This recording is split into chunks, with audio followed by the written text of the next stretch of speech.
my brother and I were encouraged to study the Asian four, physics, chemistry, biology and maths, so that my dad's generation, who put us on the map, could put their feet up in their old age. But I couldn't stand the sight of blood meat. It was always Seth who helped Dad with the barbecue. And I'm practically vegan, but I can't say no to my mum's lamb, could I, yeah? But I was good with numbers, so I went into accounting, which made my dad proud, and Seth followed me.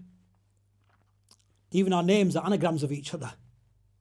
I'm ASIF and he's SAIF. He's always followed me. Now, we're meant to stand shoulder to shoulder for the final namaz-e-janazah, so forming like a fortress of bodies, praying together to say our final goodbye. But instead, there were only 10 men plus the imam at the graveside, with plastic markers between us to keep the social distance. Muffled prayers whispered through lips hidden behind these goggles and masks. It's like a virtual reality. And at the end, the women just laid the flowers on the fresh grave, gloved hands. Our dad's janazah was live streamed on Facebook globally. 15,000 people joined in and multiplied our prayers. It's the first loss in the family. It hit us hard. Dad was 71, fit for his age, apart from the usual Asian ticker, type 2 diabetes. Him and his mates were always joking whose sugar reading was the highest, or stuffing themselves with another jalebi. Oh, I'll just inject a few more shots of insulin later on. Don't worry, it'll be all right. See, the Asian four for that generation are heart disease, diabetes, high blood pressure and stroke. It started with the temperature.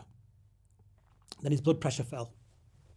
We were like, well, if he doesn't have COVID, he's bound to get it in hospital. So we kept him at home. And that night, he asked for his glass of water. And then he just went peacefully in his sleep. Now, he weren't tested, but it went down as a COVID-19. And then when 4 more of his friends dropped within days of each other, there was no doubt. Talking pillars of the community, struck down like a house of cards. In Friday prayers before lockdown, they'd stood shoulder to shoulder at the mosque like they'd always done throughout their whole life. See, telling Pakistanis not to socialise is like telling fish not to breathe water. It's not easy. But word is finally getting through in the community. It's cutting through all that fake news that you're hearing on WhatsApp groups. People are finally staying apart. I'm saying that this disease doesn't discriminate. But why is it that there's more of us, BAMEs that they call us, falling like dominoes? See, it's hard data that they need, number crunching. That's where you find answers, innit?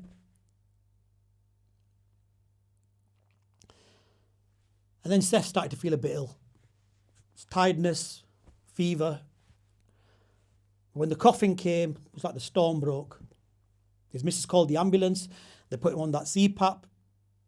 They say it's like sticking your head out a window of a fast-moving car, trying to breathe.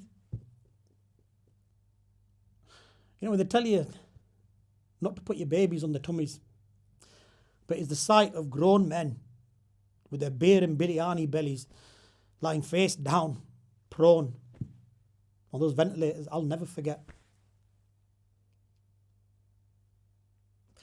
And when they told him that they had to put him in an induced coma, otherwise he'd die, he'd agreed. Seth had already signed up for treatment trials.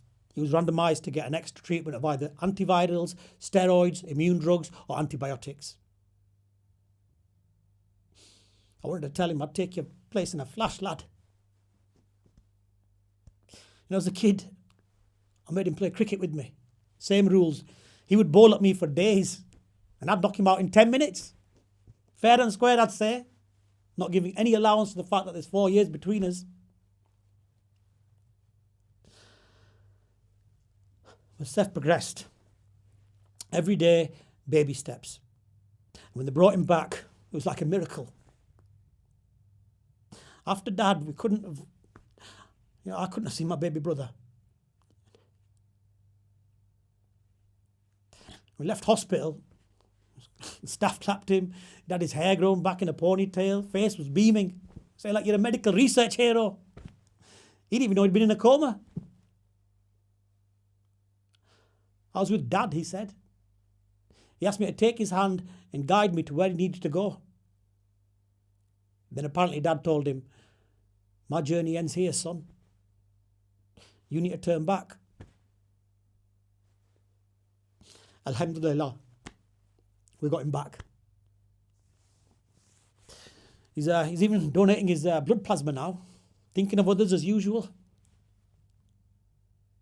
See, Dad, he would have accepted it was his time.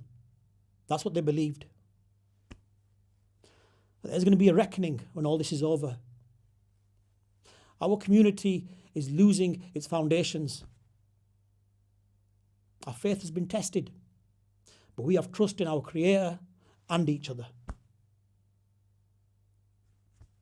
When the sun's out, my boys want to go to the nets.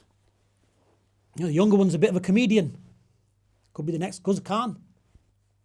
Who'd have thought a bearded Muslim brummie could be the face of Uber Eats? See, each generation is breaking the mould. I don't mind what my lads do, as long as they can bowl like Wasim Akran.